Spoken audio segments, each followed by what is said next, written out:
सुशील पंडित साहब, आज माजिद हैदरी का रुख थोड़ा सा बदला हुआ आपको भी नजर आ रहा होगा। वो कह रहे हैं कि गृह मंत्री अमित शाह, प्रधानमंत्री नरेंद्र मोदी बहुत कुछ अच्छा करना चाहते हैं जम्मू कश्मीर के लिए, लेकिन ब्यूरोक्रेसी जो है वो आड़े आ रही है, उसमें बदलाव की जरूरत है।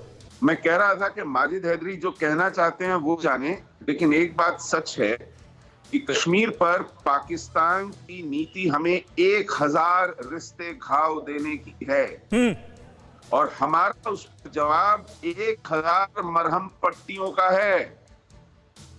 हम केवल जवाबी कार्रवाई करते हैं।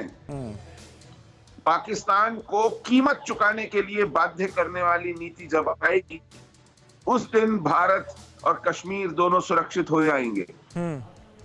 जब तक हम केवल आग बुझाने के लिए दौड़ भाग करते रहेंगे, के लिए मरहम करते रहेंगे और ये सब करने वाले पर एक ऐसी कीमत चुकाने अदा करने की मजबूरी नहीं थोपेंगे जिसको कि वो वहन न कर सके, तब तक हम कष्ट उठाते रहेंगे।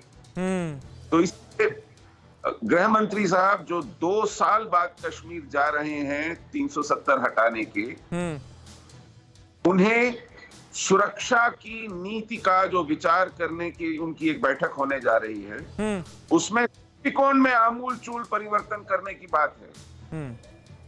उसमें अपने नजरिए को, अपनी नीति को पूरा सिरे से बदलने की बात है। इसमें पत्तियां और टहनियां छानने से कुछ नहीं होगा कि 2 नौकरशाह इधर से उधर कर दिए जाएं या किसी नए नौकरशाह को नए नाम के साथ धो पोंछ कर बिठा दिया जाए, नहीं बदलेगी। ठीक है, प्रिया सेठी जी इसका जवाब दीजिए। सुशील पंडित साहब जिन बातों का जिक्र कर रहे हैं, कहा तो माहौल ऐसा बनाने की कोशिश थी और हमने देखा कि उस दिशा में बहुत काम भी होते हुए नजर आए कि कश्मीरी पंडितों की घर वापसी हो, उन्हें कश्मीर में दोबारा बसाया जा सके। लेकिन यहां पर तो अब माइनॉरिटी किलिंग शुरू हो गई है, टारगेटेड किलिंग शुरू हो गई है। कैसे वो भरोसा दिलाएंगी और कैसे वो माहौल बनाएंगी?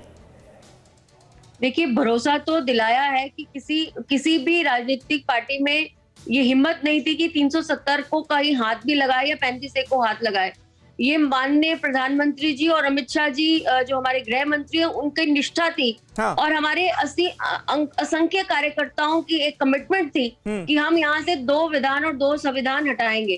और 370 हटने के बाद आपने जिस तरह से देखा, ठीक है बहुत शांतिपूर्ण ये बड़ा काम हो गया, पूरे देश ने इसका इस्तकबाल किया, लेकिन जो मौजूदा हालात है उसे लेकर ये सवाल। उसके बाद आप उसको बहुत बारीकी से देखें तो ना आप देखते हैं कि ना वहां पे वो पत्थरबाजी होती है। हाँ। ना आपको जो पहले एक स्पॉन्सर्ड लगता था, कहीं ना कहीं लगता था कि ये प्रोटेस्ट जो है वो भी कहीं ना कहीं एकदम शांत हो गया है। ये किलिंग्स जो हो रही है, फ्रस्ट्रेशन है पाकिस्तान की, कहीं ना कहीं वो फ्रस्ट्रेटेड है और कहीं ना कहीं ये सॉफ्ट टारगेट किलिंग्स ये तो है, इसमें तो कोई शक ही नहीं है। देखिए, पाकिस्तान की तरफ से ये कोशिशें की जा रही हैं, इसमें किसी को कोई शक नहीं है। अड़ी सोमवार से शुक्रवार शाम 6 बजे सिर्फ TV9 भारतवर्ष पर।